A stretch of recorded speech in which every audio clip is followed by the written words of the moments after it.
Do you guys watch Netflix? I've actually seen like a ton of Netflix movies, and I'm actually in love with what Netflix has done as a medium to kind of put a lot of movies and a lot of pieces of work that you typically wouldn't see into the mainstream light. Are these pieces of work better than what big studios are putting out?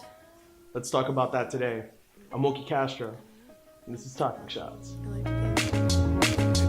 Chief, it's the return of the blade and slice shade, getting paid into my silhouette fades. A mercenary, spit till every verse is scary stage, doing girlies dirty, splitting with obituaries. Death is not a factor, more than just a rapper packing hash up in the stash, mine faster than the rapper. So there's a lot of different things that make a horror movie, you know, like super good, or that make it super average. Really depends on your taste, but I'll just tell you guys what I think makes a good horror movie.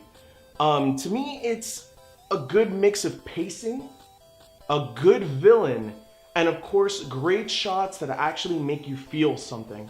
Emotion is such a huge thing to horror movies, and sadly, with the repetition and all these remakes and all these just whack ideas that come out, I feel like we're not getting that anymore. What to you is a good horror movie villain? Even the traditional slasher film horror movie guys are fantastic in the fact that they represent something. But any good character always needs motivation. I try to drive this through with most of my videos because I think that's what makes a good story. And when you're invested into not only the main cast, but the villain as well, that's what creates something of a good plot and something that you can be interested in. So to me, a good villain is usually supported by some psychological reason, or at least a reasoning as to why he's a threat. Jason Voorhees, he murdered a ton of people at the same area because that's where he died and he was traumatized from those deaths. That gives him motivation as a character.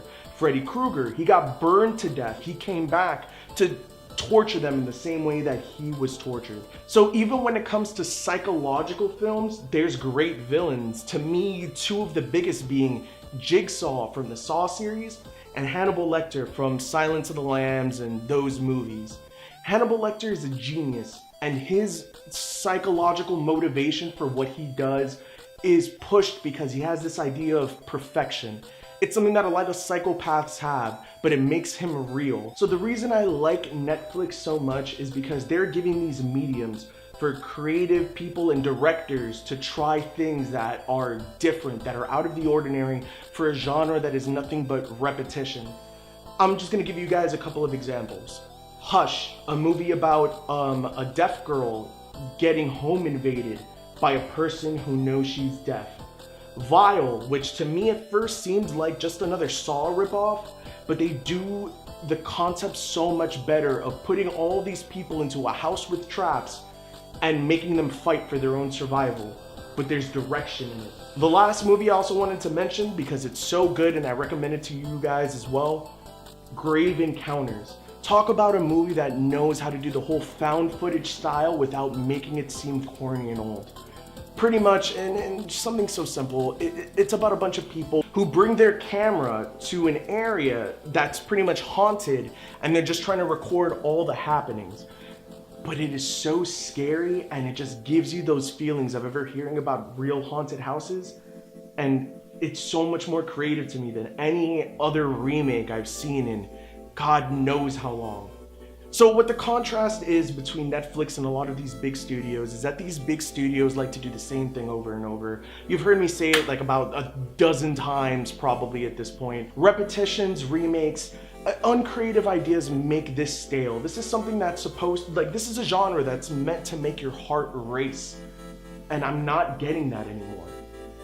One of my favorite series of all times is the Texas Chainsaw Massacre, and that's a movie that has been done to death. And to me, the only good one that I've really ever completely enjoyed, to me that I think is a masterpiece, is the 1980s original.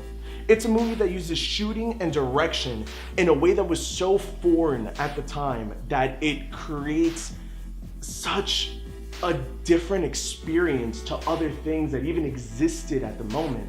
Nightmare on Elm Street, Friday the 13th, Scream, I Know What You Did Last Summer, Candyman, any of those movies they never give you that full satisfaction. They lose any authenticity that they originally had by completely just doing the same story again and again. And that's really what I want to get into. The fact that it's so much of a safer bet to remake the same thing because it already has an audience than taking a chance with something that's different.